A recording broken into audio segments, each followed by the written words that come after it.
Working on a GE refrigerator, French door.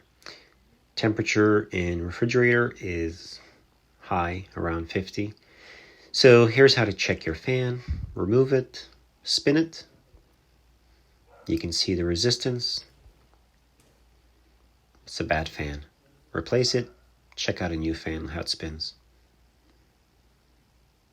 See that? Nice and smooth. Usually 4 years, and you got to change those fans. Thank you.